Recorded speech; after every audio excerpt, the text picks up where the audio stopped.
This is why 99% of men over 40 years old cannot develop the upper chest. One of the biggest frustrations for those who train is, without doubt, the difficulty in developing certain areas of the body. And when we talk about the upper pectoral, this frustration seems even more common. Many men, even after years of training, still have that protruding collarbone and the appearance of an incomplete pectoral, giving a disproportionate appearance to the upper body. This part of the pectoral is indeed a more difficult region to develop. And if you are over 40 years old, you've probably already noticed that this mission has become even more difficult. The natural decline in hormone levels, especially testosterone, makes everything even more complicated. That's why in this video you will see the main mistakes that prevent most men from properly developing the upper pectoral. I will also show the 4 best exercises to transform this problematic area. And don't worry, you don't need to do all of them. Choosing just 2 to include in your weekly routine can already bring surprising results. Before we get into common mistakes, let's understand a bit about pectoral anatomy. The pectoralis major muscle is composed of 2 main heads, the sternocostal, comprising the lower and middle part of the pectoral, and the clavicular, comprising the upper part. What many don't realize is that the clavicular head has a different fiber orientation than the lower part. While both parts work together in horizontal adduction, that is, when you bring your arms across your body, the upper pectoral also actively participates in shoulder flexion when raising the arm, and internal rotation when rotating the arm inward. This anatomical understanding is fundamental to understanding the mistakes most people make. Now let's list and explain them. Error number 6. You are not using the correct angles. Many already know that to train the upper pectoral, it is necessary to incline the bench, whether in the bench press or in flies. But few know the ideal angles for this inclination. A study published in the Journal of Strength and Conditioning Research analyzed the muscle activation of the pectoral at different angles of inclination and found that inclinations below 30 degrees still favor the middle part of the pectoral more, while inclinations above 45 degrees begin to transfer much of the work to the anterior deltoids, reducing the efficiency of training for the upper pectoral. It's a delicate balance. Insufficient inclination does not adequately target the upper pectoral, and excessive inclination transfers the work to the shoulders. We can conclude that the best angles for upper pectoral activation are between 30 and 45 degrees. Another crucial point is that the angle of inclination should be adjusted according to the specific exercise and your individual biomechanics. Some people, due to bone structure and muscle insertions, may benefit more from slightly different angles. Error 5. You do not prioritize the upper pectoral. One of the fundamental principles of hypertrophy training is to prioritize weak points. If your upper pectoral is lagging behind other parts, it should receive special attention at the beginning of your training session when you have maximum energy and full concentration capacity. Training science has consistently demonstrated that muscle groups trained at the beginning of the session experience greater gains in strength and hypertrophy. A study published in the European Journal of Sports Science showed that exercises performed at the beginning of the workout resulted in strength gains approximately 8% greater compared to the same exercises performed at the end of the session. However, most men start their chest workout with the traditional flat bench press, which emphasizes the middle and lower parts of the pectoral more. By the time they finally get to exercises for the upper pectoral, they are already fatigued or no longer have that energy and vigor from the beginning, which obviously limits the volume and intensity they could apply. Try reversing this order for a few weeks. Start with incline exercises before moving on to middle and lower pectoral exercises. This simple change can make a significant difference in the activation and subsequent growth of the upper pectoral. This principle applies beyond the pectoral. Always start with your weak point. Error 4. Postural imbalance. With advancing age, especially after 40, many men develop significant muscle shortening in the chest and shoulder region, resulting in a kyphotic posture, that famous hunchback with shoulders curved forward. This postural alteration is not just an aesthetic problem. It places the upper pectoral at a severe biomechanical disadvantage. When your shoulders are constantly projected forward, the upper pectoral fibers are already in a partially shortened state before you even begin the exercise. This drastically reduces the potential for contraction and, consequently, the stimulus for growth. Think of the muscle as an elastic band. If it's already partially contracted in the resting state, you lose range of motion and tension potential during the exercise. The result is that, even doing the correct movements, the muscle is not in an ideal position to work effectively. Before focusing on specific exercises for the upper pectoral, it is essential to correct these postural imbalances. Include mobility exercises for the thoracic spine and stretches for the pectorals in your routine. Strengthening exercises for the back muscles, especially the rhomboids and middle trapezius, can help pull the shoulders back, restoring better postural alignment. Professionals such as physiotherapists or movement specialists can help with specific postural assessments and personalized corrective exercises. Remember, building on an unstable foundation severely limits your results, no matter how perfect your exercise execution is. Error 3. You can't make the upper pectoral do the work. One of the most subtle and difficult errors to perceive is when you are performing the correct movement at the appropriate angle, but still the upper pectoral is not being the protagonist of the exercise. The position of the elbows during pressing movements is crucial to determine which muscles are actually supporting the load. Biomechanical studies suggest that an elbow angle between 40 and 60 degrees relative to the torso is ideal for maximizing upper pectoral recruitment while minimizing stress on the shoulder joints. Many men, especially those with shoulders more developed than the chest, tend to keep the elbows too wide, forming almost 90 degrees with the body during the incline bench press. This position transfers much of the work to the anterior deltoids and significantly reduces the participation of the upper pectoral. It's important to understand that just because we're doing an incline bench press doesn't mean the upper pectoral is being adequately worked. The path of the arm determines which muscles support most of the load. The upper pectoral fibers insert into the humerus, attaching along the clavicle. The main function of this muscle is to pull the arm toward these attachment points in the torso. To ensure that the upper pectoral is really doing the work, pay attention to the sensation during the exercise. You should feel a clear and defined contraction in the region just below the clavicle, not just in the shoulders or in the middle part of the chest. Before we continue to error number 2, don't forget to subscribe to the channel. Having constant access to correct and science-based information is what will make you progress in the long term in the world of bodybuilding. Error 2. Ignoring the main function of the pectoral. The fundamental function of the pectoral, especially the upper pectoral, is often forgotten during the execution of exercises. At its core, the pectoralis major's primary function is to pull the arms inward and across the body, the so-called horizontal adduction. When we perform exercises like the incline bench press, we tend to focus only on the movement of pushing the weight up.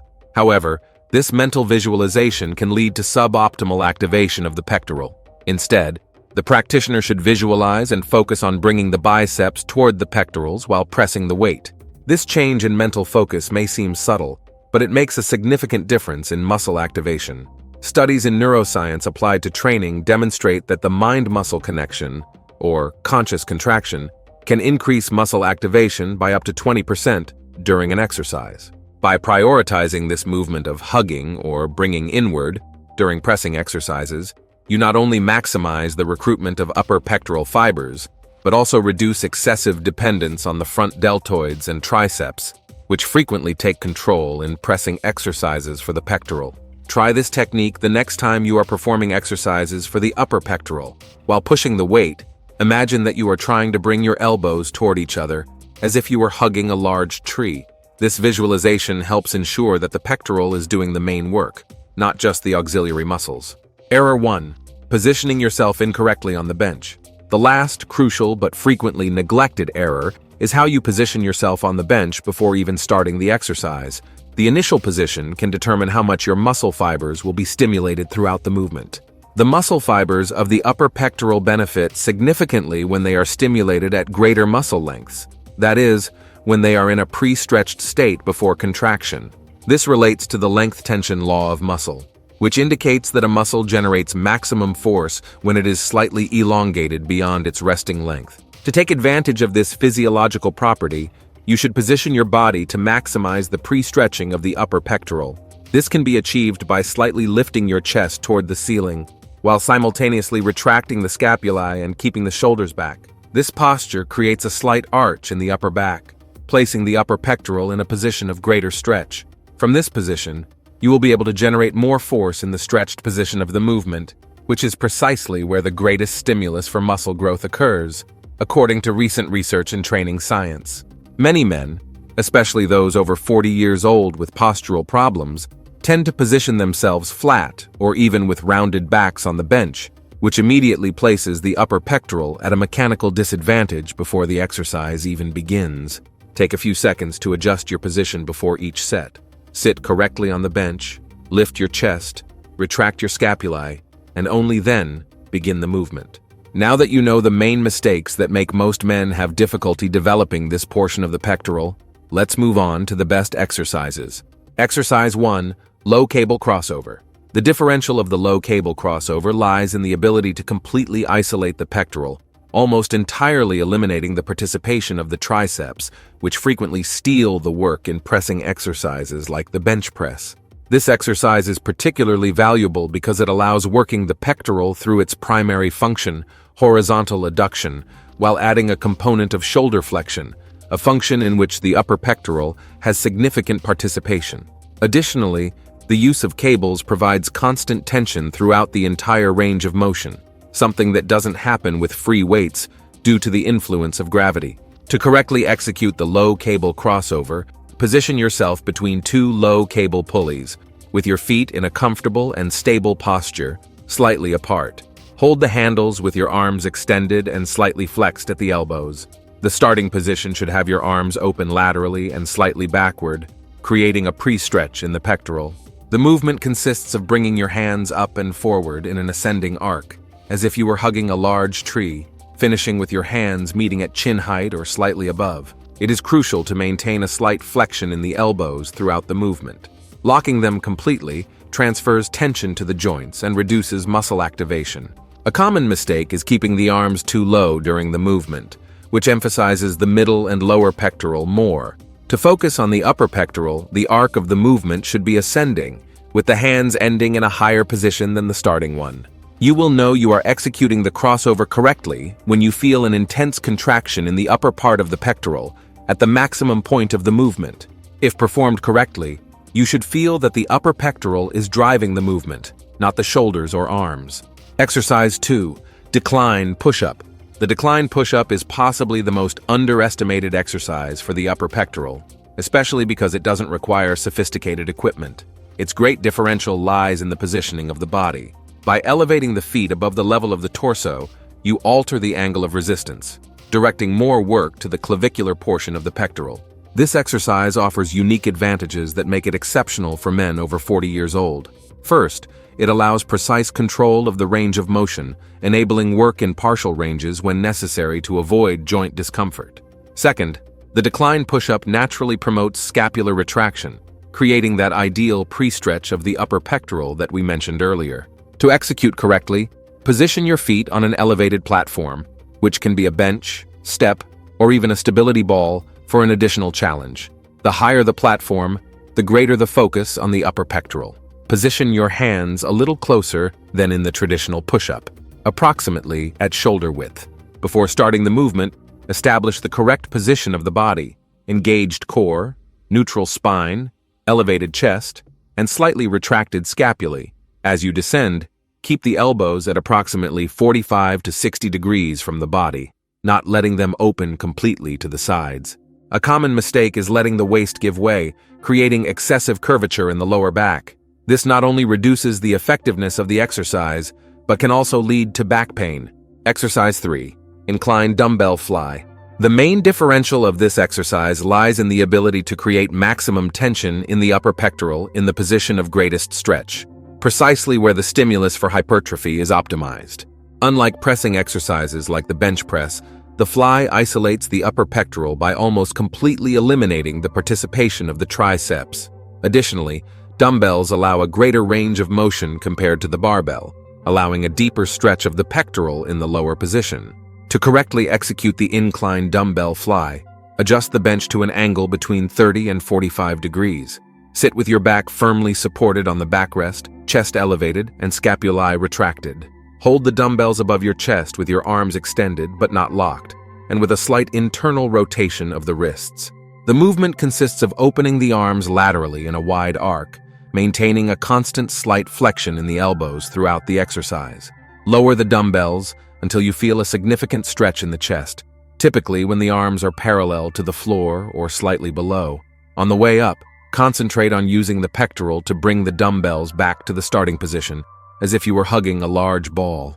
A common mistake is starting the movement with the elbows completely locked, which places excessive stress on the shoulder joints. Another frequent error is not lowering the dumbbells enough, limiting the stretch of the pectoral and, consequently, the stimulus for growth. The trajectory of the dumbbells is also crucial. Many practitioners lower the weights in a straight line toward the floor, when they should follow a natural arc that accompanies the movement of the shoulder joint. Exercise 4. Incline bench press. The incline bench press with barbell or dumbbells is considered by many experts as the king exercise for the development of the upper pectoral, and for good reasons. This compound movement allows the use of significant loads, creating an intense stimulus for muscle growth. Being a bilateral exercise, it facilitates balance in the distribution of force and in muscle development. To correctly execute the incline bench press, start by adjusting the bench to an angle between 30 and 45 degrees. Before grabbing the barbell or dumbbells, expand your chest and retract your scapulae, creating that solid base we mentioned earlier. Hold the barbell with a slightly closer grip than in the flat bench press, approximately at shoulder width or a little wider. This grip helps focus the work on the upper pectoral instead of the outer portions. When lowering the barbell, direct it to the upper part of the chest, just below the clavicle, not to the neck or chin. Keep the elbows at approximately 45 to 60 degrees from the torso throughout the movement. Don't make the mistake of opening more than that. Another frequent error is not lowering the barbell enough to maximize the stimulus to the upper pectoral. Allow the barbell to descend until it almost touches the chest, creating a complete stretch of the muscle. And remember, you only need 2 weekly exercises from these for the upper part. If you like this and want to check out 11 mistakes people make outside of training that throw their gains in the trash, we have appearing now on the screen a video showing and explaining each one of them. Don't miss it. Thank you for watching this far, and may God bless you, my friend.